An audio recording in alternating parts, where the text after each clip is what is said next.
Thank you sir. Thank you હિમલભાઈ, thank you. Okay, તો શરૂ કરીએ. હા, પહેલી કવિતા. આખો એ કાર્યક્રમમાં તમે મારી સાથે જોડાયેલા રહેશો એવી આશા સાથે આપ સૌને વંદન કરીને કાવ્યપાઠ શરૂ કરું છું. કે એકલતાએ પીછો કીધો, અમે કલમ લઈ નાઠા સીધા કાગળજીના ઘરમાં. એકલતાએ પીછો કીધો, અમે કલમ લઈ નાઠા સીધા કાગળજીના ઘરમાં. ઘરમાં પગ મૂકતાની સાથે કોઈ પ્રેમથી બોલ્યું, આવો ઈશ્વરના અવસરમાં. ઈશ્વરના દરબારમાં તો કંઈક શબ્દના ઉપાસકો ને ઝીણે સૂરે વાગે કંઈક કરતાલ અને મંજીરા. ઈશ્વરના દરબારમાં તો કંઈક શબ્દના ઉપાસકો ને ઝીણે સૂરે વાગે કંઈક કરતાલ અને મંજીરા. નરસિંહ મહેતા મારે માથે હાથ મૂકીને મલક્યા ને મીરા પણ બોલ્યા, લે બેટા આ રણઝણતા મંજીરા. કાગળજીને તિલક કરું, કાગળજીને તિલક કરું કે નરસિંહને મીરા આવીને બોલે મારા કરમાં. એકલતાએ પીછો કીધો, અમે કલમ લઈ નાઠા સીધા કાગળજીના ઘરમાં. ઘરમાં પગ મૂકતાની સાથે કોઈ પ્રેમથી બોલ્યું, આવો ઈશ્વરના અવસરમાં. બીજો બંધ છે કે કલમ વચાળે તેજ ભરી દે ઈશ્વરજી એવું. કલમ વચાળે તેજ ભરી દે ઈશ્વરજી એવું કે શબ્દો દીવા દીવા થઈ જાય, દીવાની એક આરતી થાય.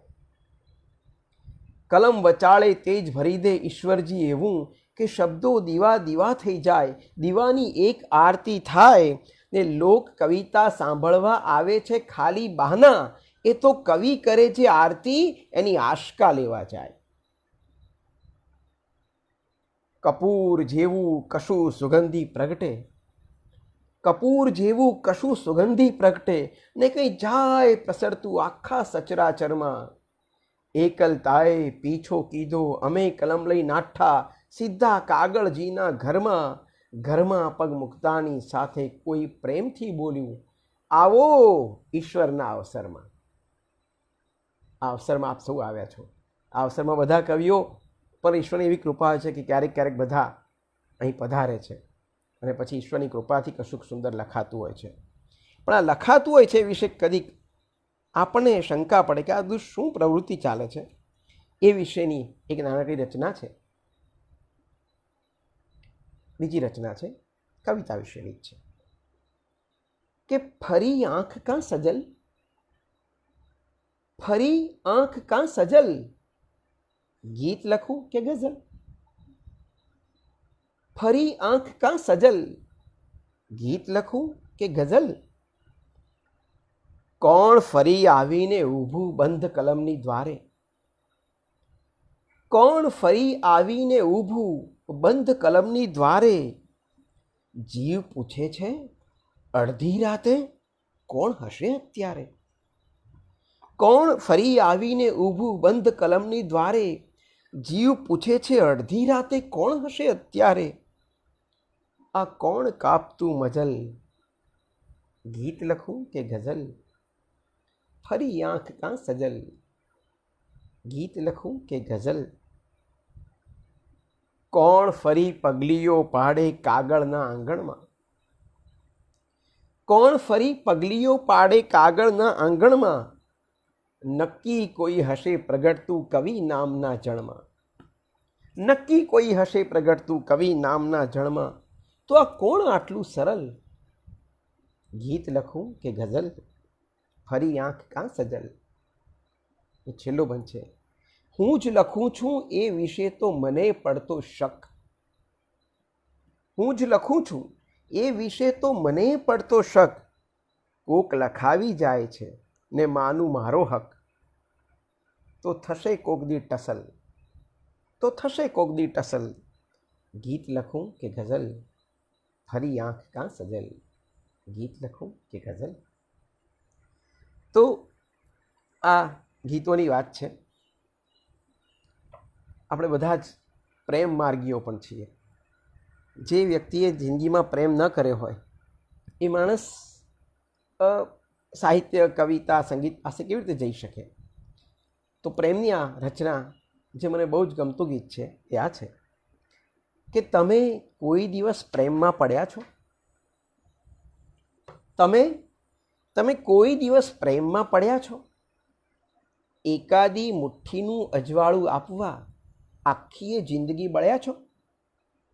તમે કોઈ દિવસ પ્રેમમાં પડ્યા છો? તમે લોહી જાણ ટેરવા હોય તોય કોઈના માર્ગથી કાંટાઓ શોધ્યા? તમે લોહી જાણ ટેરવા હોય તોય કોઈના માર્ગથી કાંટાઓ શોધ્યા? તમે લીલેરા છાંયડાઓ આપીને કોઈના તડકાઓ અંગ ઉપર ઓઢ્યા? તમે એકવાર એનામાં ખોવાયા બાદ કદી પોતાની જાતને જડ્યા છો? તમે એકવાર એનામાં ખોવાયા બાદ કદી પોતાની જાતને જડ્યા છો? તમે કોઈ દિવસ પ્રેમમાં પડ્યા છો?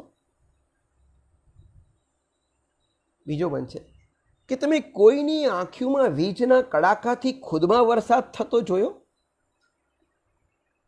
તમે કોઈની આંખોમાં વીજના કડાકાથી ખુદમાં વરસાદ થતો જોયો? તમે કોઈના આભને મેઘધનુષ આપવા પોતાના સૂરજને ખોયો? તમે મંદિરની ભીંત ઉપર કોઈની જુદાઈમાં માથું મૂકીને રડ્યા છો? તમે મંદિરની ભીંત ઉપર કોઈની જુદાઈમાં માથું મૂકીને રડ્યા છો? તમે કોઈ દિવસ પ્રેમમાં પડ્યા છો? એકાદી મુઠ્ઠીનું અજવાળું આપવા આખી જિંદગી બળ્યા છો? તમે કોઈ દિવસ પ્રેમમાં પડ્યા છો? પ્રેમની આ સુંદર ઘટના જેના જીવનમાં બરાબર બને છે એ મનુષ્ય ભાગ્યશાળી છે. પણ એવું બધા સાથે બનતું નથી. પછી એ બધા કવિતા લખતા થઈ જાય છે. થોડીક વાત કરતો જાઉં છું. પ્રેમનું જ આ એક બીજું ગીત છે. આ તો કહેતા કહેવાય ગયું તમને હું ચાહું છું. આ તો કહેતા કહેવાય ગયું તમને હું ચાહું છું. બાકી મેં કોઈ દિવસ કીધું કે સૂરજના પડખામાં જિંદગી વિતાવું છું. આ તો કહેતા કહેવાય ગયું તમને હું ચાહું છું. બાકી મેં કોઈ દિવસ કીધું કે સૂરજના પડખામાં જિંદગી વિતાવું છું. આ તો કહેતા કહેવાય ગયું તમને હું ચાહું છું. વાણીને ગોખાવી રાખ્યું તું મૌન, છતાં આંખોને ટેવ છે તે બોલી. વાણીને ગોખાવી રાખ્યું તું મૌન, છતાં આંખોને ટેવ છે તે બોલી. વાયરાય એવી તે મારી શું આંખ, મુઈ ખુશ્બુએ દાબડીને ખોલી. આ તો કહેતા કહેવાય ગયું ફૂલો સજાવું છું. આ તો કહેતા કહેવાય ગયું ફૂલો સજાવું છું. બાકી મેં કોઈ દિવસ કીધું કે બાગમાં હું જ મારી જાતને વાવું છું. આ તો કહેતા કહેવાય ગયું તમને હું ચાહું છું. બાકી મેં કોઈ દિવસ કીધું કે સૂરજના પડખામાં જિંદગી વિતાવું છું. ને કીધો કેલાલ સમો જાદુ કે ફાગણને કરી દીધો લોહીમાંથી બહાર. કીધો કેલાલ સમો જાદુ કે ફાગણને કરી દીધો લોહીમાંથી બહાર. ગુલમોરો ભેગા થઈ બપોરી વેળા પર કરતાં કેસુડાની ધાર. આ તો કહેતા કહેવાય ગયું સપના રંગાવું છું. આ તો કહેતા કહેવાય ગયું સપના રંગાવું છું. બાકી મેં કોઈ દિવસ કીધું કે મેઘધનું આંખથી જ પાછા વળાવું છું. આ તો કહેતા કહેવાય ગયું તમને હું ચાહું છું. બાકી મેં કોઈ દિવસ કીધું કે સૂરજના પડખામાં જિંદગી વિતાવું છું. આ તો કહેતા કહેવાય ગયું તમને હું ચાહું છું. પ્રેમના જુદા જુદા મૂડ્સની આ કવિતાઓ છે. તમે બધા બહુ જ ભગવાને આપેલી કવિતા સાંભળવાની જે શક્તિ છે અને કેટલાક કવિ મિત્રો છે એટલે બહુ જ મજા પડે આ વાતો કરવાની. એવું એક બીજું પ્રેમની ઈચ્છાનું કાવ્ય કે મને તમારા સખીપણાના હજુય કેમ અભરખા. મને તમારા સખીપણાના હજુય કેમ અભરખા. હજુય થાતું તાજા તાજા ગુલાબો કે સરખા. મને તમારા સખીપણાના હજુય કેમ ઉભરખા? હજુય થતું કે તાજા તાજા ગુલાબ ઉગે સરખા. હજી તમારા રમતિયાળ એ નદીપણામાં મારી આખી જન્મ કુંડળી વહેતી. હજી તમારા રમતિયાળ એ નદીપણામાં મારી આખી જન્મ કુંડળી વહેતી. મૃગજળના ક્યારાઓ વચ્ચે કેમે કરવી સ્મરણો વાવી ગુલાબ જળની ખેતી. તમે આંખથી વાદળ છાંટો, હું ધારું કે બરખા. તમે આંખથી વાદળ છાંટો, હું ધારું કે બરખા. મને તમારા સખીપણાના હજુય કેમ અભરખા? હજુય થતું કે તાજા તાજા ગુલાબ ઉગે સરખા. બીજો બંધ છે કે નથી સળગતો દીવો, આ તો સૂરજ છે ને સૂરજને હું કેમ કરીને ઠારું. નથી સળગતો દીવો, આ તો સૂરજ છે ને સૂરજને હું કેમ કરીને ઠારું.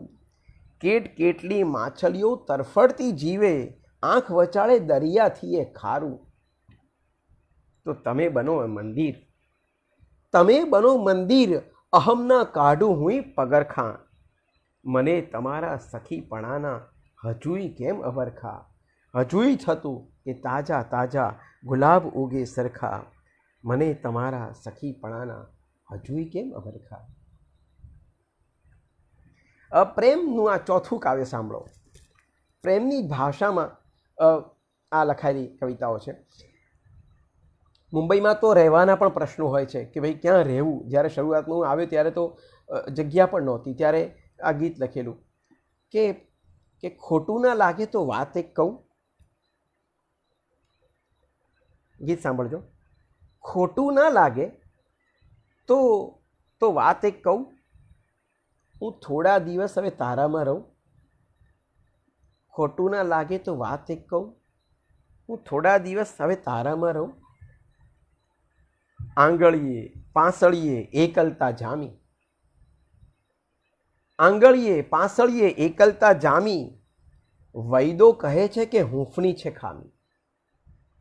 વૈદો કહે છે કે હૂંફની છે ખામી. કહે છે કે તારામાં લાગણી છે બહુ. થોડા દિવસ હવે તારામાં રહું.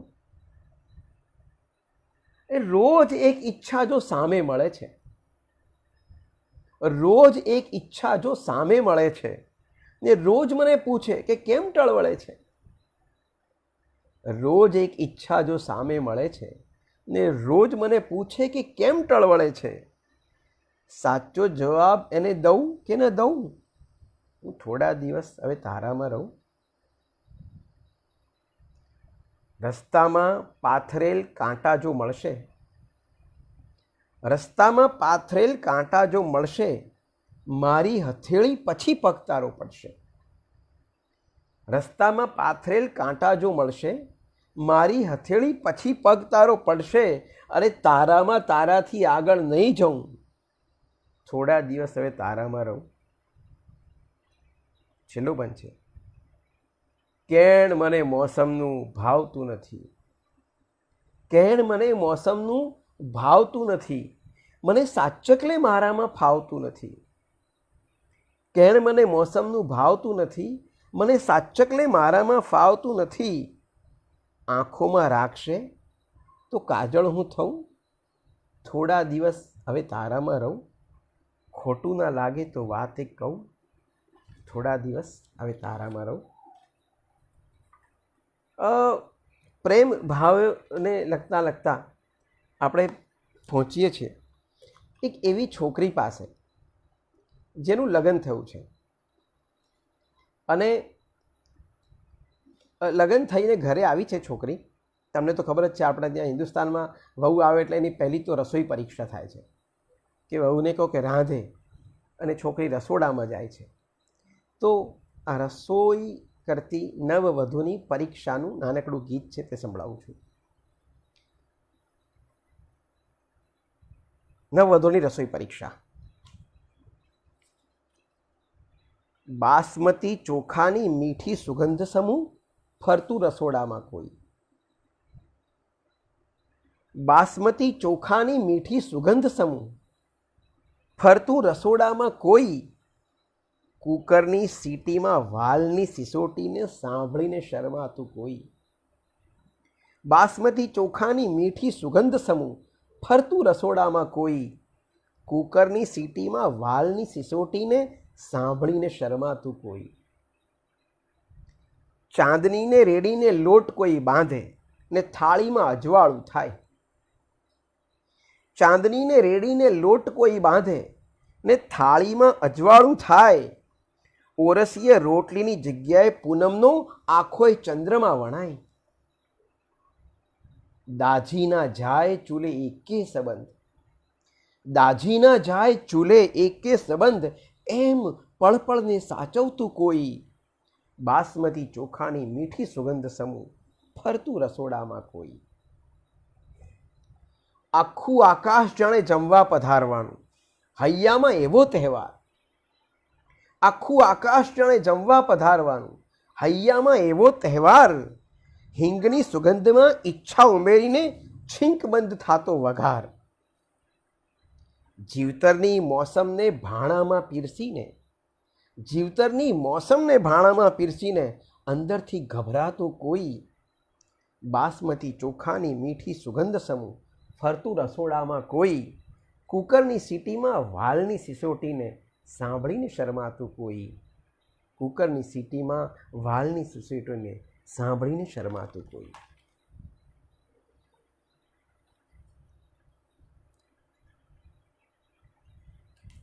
બધા બહુ સરસ મિત્રો રિસ્પોન્સ પણ આપી રહ્યા છે.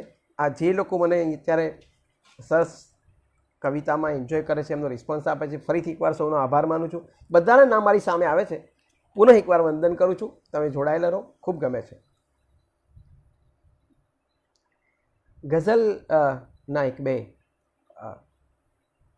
સંભળાવું છું તમને. ગઝલ છે કે સભામાં આપશે. હિમલભાઈ આવા અનુભવ પણ થયા છે કે મુશાયરામાં જે એટલે બધા પ્રેમથી બોલે પણ પછી સહેજ જે નાનકડો ભેદ થાય એ પણ આમાં તમને સમજાશે કે સભામાં આપશે પણ એ હૃદયમાં સ્થાન નહીં આપે. સભામાં આપશે પણ એ હૃદયમાં સ્થાન નહીં આપે. મિલાવે હાથ પણ ભેટી તને સન્માન નહીં આપે.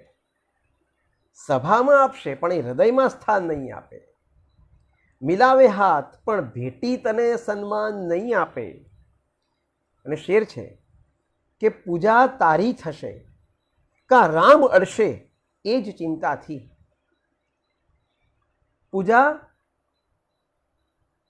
પૂજા તારી થશે કે રામ અડશે એ જ ચિંતાથી. જગત પથ્થર થવાનું પણ તને વરદાન નહીં આપે. પૂજા તારી થશે કા રામ અડશે એ જ ચિંતાથી. જગત પથ્થર થવાનું પણ તને વરદાન નહીં આપે. મેં રાજી રાખવા મારો જ અંગત ચાંદ પણ આપ્યો. મેં રાજી રાખવા મારો જ અંગત ચાંદ પણ આપ્યો. મને થોડી ખબર એ રાત ઉપર ધ્યાન નહીં આપે. મને થોડી ખબર એ રાત ઉપર ધ્યાન નહીં આપે. અને શેર છે કે પછી શું કામ મારા હાથ ફેલાવું જગત પાસે. પછી શું કામ મારા હાથ ફેલાવું જગત પાસે. જગતનો એક પણ માણસ મને ભગવાન નહીં આપે. પછી શું કામ મારા હાથ ફેલાવું જગત પાસે. જગતનો એક પણ માણસ મને ભગવાન નહીં આપે. અને છેલ્લો શેર છે કે ખુદા જેવો મેં સોદાગર હજી જોયો નથી યારો. છેલ્લો શેર છે કે ખુદા જેવો મેં સોદાગર હજી જોયો નથી યારો. એ મોંઘી જિંદગી લીધા વિના અવસાન નહીં આપે. ખુદા જેવો મેં સોદાગર હજી જોયો નથી યારો. એ મોંઘી જિંદગી લીધા વિના અવસાન નહીં આપે. સભામાં આપશે પણ એ હૃદયમાં સ્થાન નહીં આપે. મિલાવે હાથ પણ ભેટી તને સન્માન નહીં આપે. બીજી એક ગઝલ છે જે તરન્નુમમાં પેશ કરું છું કે તને ચાહવામાં કશું ખોઈ બેઠા. તને ચાહવામાં કશું ખોઈ બેઠા. હતા બે જ આંસુ હતા બે જ આંસુ અને રોઈ બેઠા, તને ચાહવામાં કશું ખોઈ બેઠા, તને ચાહવામાં કશું ખોઈ બેઠા. હતા બે જ આંસુ અને રોઈ બેઠા, તને ચાહવામાં કશું ખોઈ બેઠા. શેર છે. કર્યું વાલથી મેષનું તેજ ટપકું, કર્યું વાલથી મેષનું તેજ ટપકું, અમે ડાઘ માની અને ધોઈ બેઠા, અમે ડાઘ માની અને ધોઈ બેઠા, તને ચાહવામાં કશું ખોઈ બેઠા, તને ચાહવામાં કશું ખોઈ બેઠા. અને આ શેર લગતા એક કલ્પના આવેલી, એ જરાક વાત કરું છું કે એકવાર એવું થયું હશે કે ભગવાન નીચે આવ્યા હશે અને પછી આ બધા ઝાડવા અને પથ્થરો બધા નીચે હશે, હજી માણસ તો આવ્યો નહોતો, ત્યારની વાત છે. તો બધા ઝાડ ને નદીઓ ને પર્વતો ને બધા આવ્યા, ભગવાન પણ આવ્યા. પછી ભગવાને કંઈ યાદ આવ્યું એટલે એણે બધા ઝાડને કીધું એક મિનિટ ઉભા રહો, હું આવું છું. એ ગયા પછી પાછા નથી આવ્યા. પણ શેર સાંભળો કે ઉભા રહો હું આવું છું કીધું હશે તે, ઉભા રહો હું આવું છું કીધું હશે તે, બધા વૃક્ષ ઊભા નથી કોઈ બેઠા, બધા વૃક્ષ ઊભા નથી કોઈ બેઠા, તને ચાહવામાં કશું ખોઈ બેઠા, તને ચાહવામાં કશું ખોઈ બેઠા. શેર છે. બધા લોક મંદિર ને મસ્જિદમાં દોડ્યા, બધા લોક મંદિર ને મસ્જિદમાં દોડ્યા, અમે આ ગઝલમાં તને જોઈ બેઠા, અમે આ ગઝલમાં તને જોઈ બેઠા, તને ચાહવામાં કશું ખોઈ બેઠા, તને ચાહવામાં કશું ખોઈ બેઠા. ગઝલનો છેલ્લો શેર છે. સમય પણ તે આપી દીધો તો મિલનનો, સમય પણ તે આપી દીધો તો મિલનનો, અમે એ જ ટાણે સમય ખોઈ બેઠા, અમે એ જ ટાણે સમય ખોઈ બેઠા, તને ચાહવામાં કશું ખોઈ બેઠા. હતા બે જ આંસુ, હતા બે જ આંસુ અને રોઈ બેઠા, તને ચાહવામાં કશું ખોઈ બેઠા, તને ચાહવામાં કશું ખોઈ બેઠા. ગઝલનો દોર ચાલે છે. એક બહુ જ જાણીતી અને માનીતી ગઝલ સંભળાવું છું. સર હા, એ જ ગઝલ સંભળાવવાની છે જે તમે કહ્યું છે.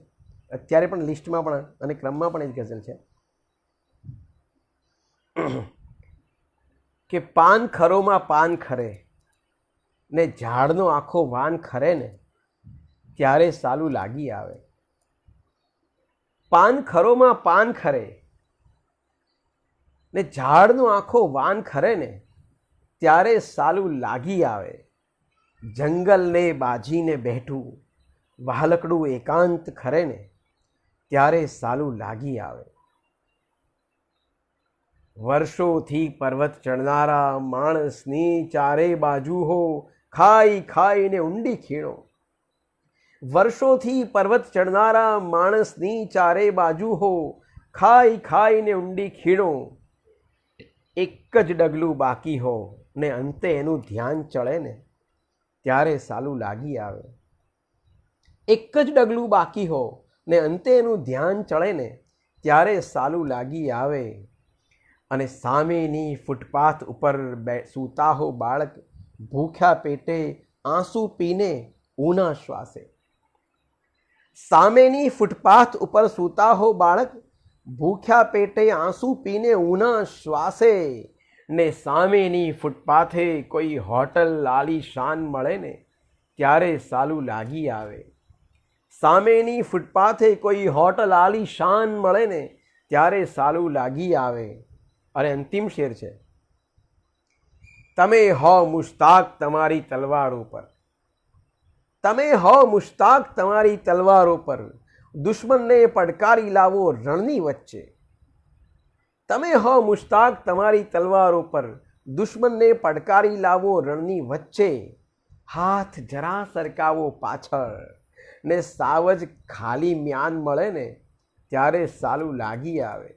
હાથ જરા સરકાવો પાછળ ને સાવજ ખાલી મ્યાન મળે ને ત્યારે સાલું લાગી આવે. પાનખરોમાં પાન ખરે ને ઝાડનો આખો વાન ખરે ને ત્યારે સાલું લાગી આવે. જંગલને બાજીને બેઠું વાલકડું એકાંત ખરે ને ત્યારે સાલું લાગી આવે.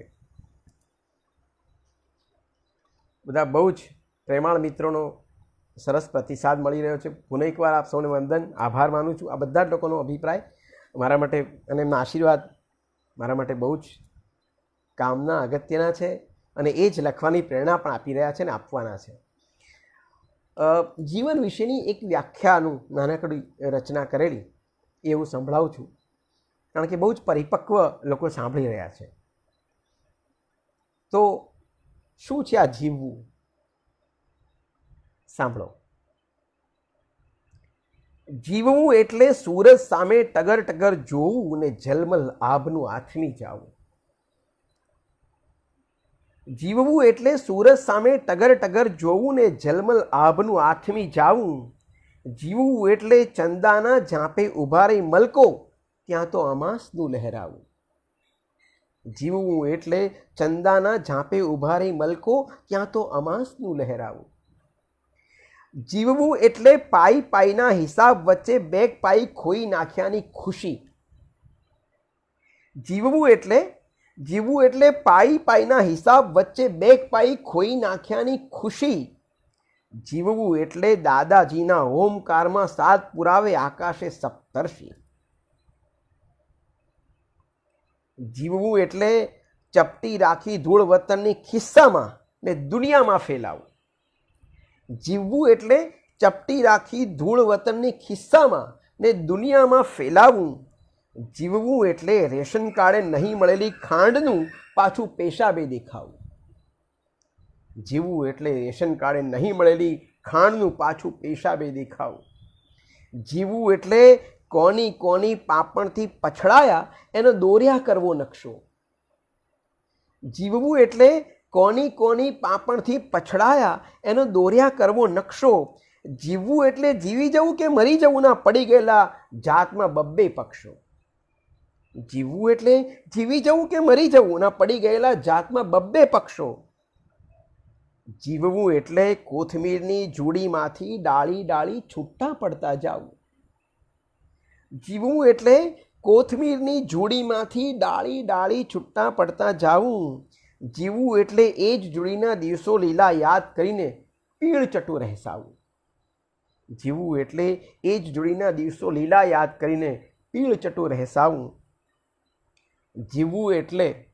જીવવું એટલે પાસપોર્ટથી એરપોર્ટના રસ્તા ઉપર ગ્લોસી મોંઘા ધક્કા.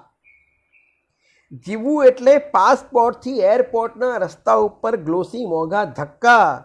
જીવવું એટલે બેંગકોક જવાની ઈચ્છા મનમાં દાબી પહોંચી જાવું મક્કા. જીવવું એટલે બેંગકોક જવાની ઈચ્છા મનમાં દાબી પહોંચી જાવું મક્કા. જીવવું એટલે શ્વાસ ખૂટ્યાની બૂમ પડે એ પહેલાં કરવી સ્વયં ચાંપને બંધ. જીવવું એટલે શ્વાસ ખૂટ્યાની બૂમ પડે એ પહેલાં કરવી સ્વયં ચાંપને બંધ. જીવવું એટલે જીવતે જીવ જ બાંધી દેવો એની સાથે શાશ્વત એક સંબંધ. જીવવું એટલે જીવતે જીવ જ બાંધી દેવો એની સાથે શાશ્વત એક સંબંધ. જીવવું એટલે કોથમીરની જુડીમાંથી ડાળી ડાળી છૂટા પડતા જાવું. જીવવું એટલે એ જ જુડીના દિવસો લીલા યાદ કરીને પીળી ચટુ રહેસાવું. મિત્રો, કવિતાની વાત ચાલે છે ત્યારે આ કવિતાઓ બધા કવિઓ શું કામ લખતા હશે? એક બીજી પણ મનમાં વાત આવેલી કે રોજ કવિઓ, સંગીતકારો આ બધા રોજ નવું નવું સુરાંકન, નવી નવી કવિતાઓ લખતા જ જાય છે, લખતા જ જાય છે, અને યુગોથી આ ચાલે છે. આવું શું કામ હશે? આ શું કામ ચાલતું હશે? એ વિશે તેનું એક કાવ્ય થયેલું, એ સંભળાવું છું. અછાંદસ કાવ્ય છે કે માંગ માંગ માગે તે આપું, માંગ માંગ માગે તે આપું. ઓહો ભગવાન, તમે તમે જાતે ધક્કો ખાધો. માંગ, તારે શું જોઈએ છે?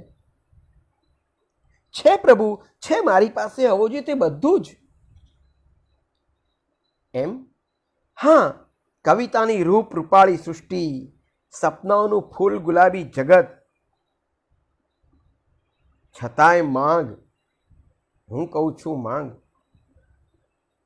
તો પ્રભુ, એક એવો મહિનો આપો, એક એવો મહિનો જ્યાં જગતના તમામ સ્મશાનો અને કબ્રસ્તાનોમાં વેકેશન પડે. પ્રભુ તાકી રહ્યા, પુનઃ બોલ્યા, કંઈક બીજું માંગ. તો એક પખવાડિયું જ્યારે બોમ્બ ફૂટે તો બાજરીના દાણા, મિસાઇલ છૂટે તો મકાઈના ડુંડા, અને ગનમાંથી ગોળી છૂટે તો પીપરમીટ ને ચોકલેટની ગોળી, અને ગ્રેનેડ ફૂટે તો ગોળ પાપડીનો વરસાદ થાય. એટલે કે જેમ હુમલા થાય ને એમ ધરતી અનાજથી વધારે ઉભરાય. પ્રભુ તો સાંભળી જ રહ્યા, ઝંખવાયા. બીજું કંઈ માગવાનું કહ્યું, બીજું કંઈક માગ.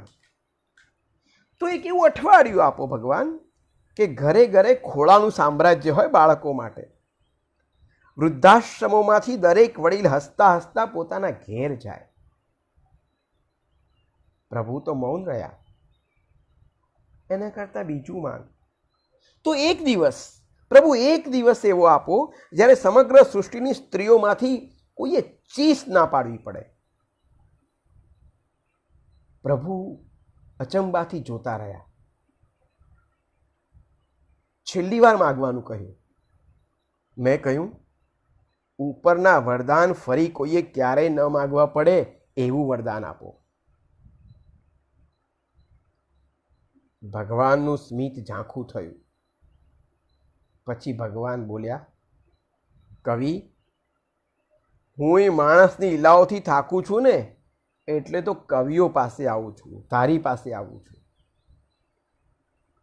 તારી સૃષ્ટિમાં, કવિ, તારી સૃષ્ટિમાં હું અક્ષરના ઓશિકા ગોઠવીને આરામ કરું છું. બે પંક્તિઓની વચ્ચે લંબાવું છું. શબ્દો મારી ચરણ સેવા કરે છે, અર્થો મને વીંઝણો નાખે છે. લયના હિંચકે બેસીને ઝૂલું છું ને કવિતાની સુગંધથી તો કવિ મારો થાક ઉતરે છે. હવે તું મને વરદાન આપ. હું જોઈ રહ્યો. તું મને વરદાન આપ કે નવી નવી કવિતાઓથી તું મારો થાક ઉતારીશ. ને મેં ટપ દઈને વચન આપ્યું. ત્યારથી એ વચન નિભાવવા માટે હું પેનમાં ભરું છું રોજ ઝાકળ, સુગંધ અને છાના બે ડુસકા.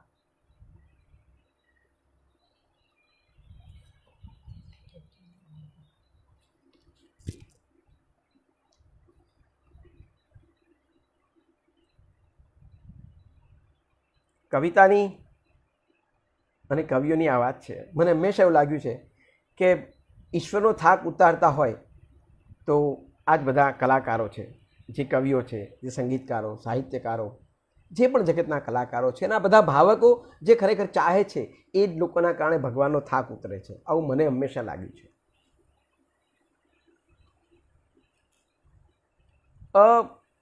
અને આજના દોરનું હિમલભાઈ છેલ્લું કાવ્ય વાંચું છું કે એક બાળક છે, અછાંદસ કાવ્ય છે. એક બાળક છે અને મંદિરની બહાર આમ ફરતો તો, ગરીબ બાળક છે, મંદિરની બહાર ઊભો છે અને એક બ્લેકબોર્ડ પર એક સૂચના વાંચે છે કે આજે ભગવાનનો 56 ભોગ છે. આ ગરીબ બાળક એ 56 ભોગનું પાટિયું વાંચીને એ જે અનુભવે છે, એ જે મંદિરમાં જઈને વાત કરે છે, હવે એ કવિતા સંભળાવું છું. આપણા દોરની કદાચ આ છેલ્લી કવિતા છે.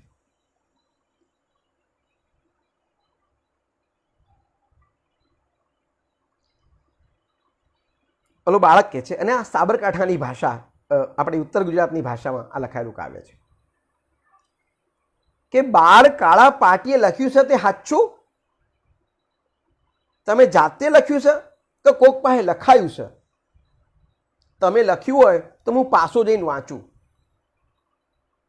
લખ્યું છે તે 56 ભોગ તમે ખાવાના. લખ્યું છે તે 56 ભોગ તમે ખાવાના. આ ભૂખ બહુ લાગી છે કે શોખ છે બતાવવાના? અલ્યા ભગવાન થઈને તમે આટલા ભૂખ્યા હો તો અમે તો છોકરો તમારો કેટલા ભૂખ્યા હોઈએ. હવે એક વાત પૂછું, દર્શન કરવાને આશા લઈને આવ્યો નથી ને નિહાળે બોલાવે એવી પ્રાર્થનાઓ લાવ્યો નથી. 56 ભોગ ચેવા હોય એ મારે જોવું છે. આ તો ખાવાનું જોવાને બને તમને મેં જોયા છે. આમ જો જુઓ તો મારા બાપા જેવા લાગો છો. તમે તો ભગવાન તે ખાઓ 100 પકવાન. મારા બાપા 30 છાપ એવલા બીડી પીવે, બીડીના ધુમાડાઓથી પેટ ભરે હાંફે ને મોટી મોટી ઉધરસ વચ્ચે થોડું થોડું જીવે. સાંભળ્યું છે અમેરિકા દેશ બહુ સુખી છે? સાંભળ્યું છે અમેરિકા દેશ બહુ સુખી છે? તો ઈઓના ભગવાન ચમ 56 ભોગ ખાતા નથી ને તમે રોજ રોજ ખાઓ છો તો એ ચમ ધરાતા નથી? અલે આ ખાવીનો વધો નહીં, પણ પાટિયામાં લખી લખી જાહેરાત કરો છો, હું લેવાના ગરીબોના નિશાસા ભરો છો. છોના મોના ખાતા હો તો કોક જુએ એ રીતે જો એની હોમે ખાઈએ, બીજું બધું તો ઠીક પણ ખાઉધરા કહેવાઈએ. ને કોકની નજર ભૂંડી હોય તો મોદા પડી જઈએ ને માડી એમ કહે છે એટલે જ છોના મોના ખાઈએ. હવે પેલા મંગળવારે મને ભૂખ બહુ લાગી હતી. તે માડી પાસે ખાવા માટે એક વસ્તુ માંગી હતી. માડીએ તો કઈ જાદુ કર્યો? એક નવી વાર્તા, લાંબી લાંબી વાર્તા ધીમે ધીમે કહેતી જાય ને ભૂખ ઓછી થતી જાય. વચ્ચે વચ્ચે પવાળું ભરીને પાણી પીવડાવે.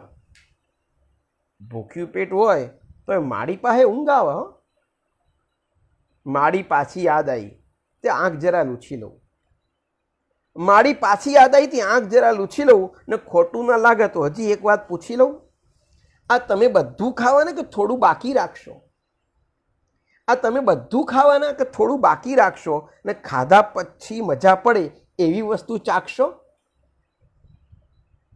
ખાવાનું પચી જ જાય એવી જડીબુટ્ટી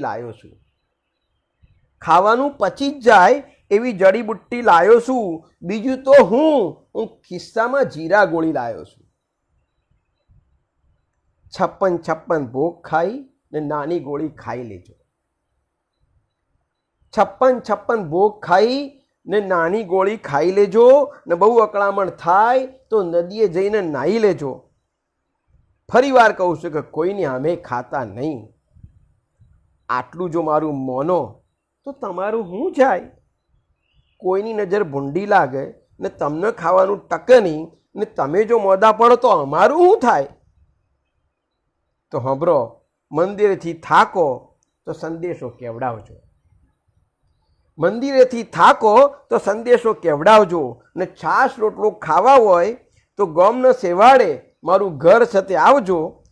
માડીના હાથે આપણે બેઉ હસી ખસીને ખૂબ ખાશું, પણ મારે માટે ભૂલ્યા વિના જીરા ગોળી લાવજો.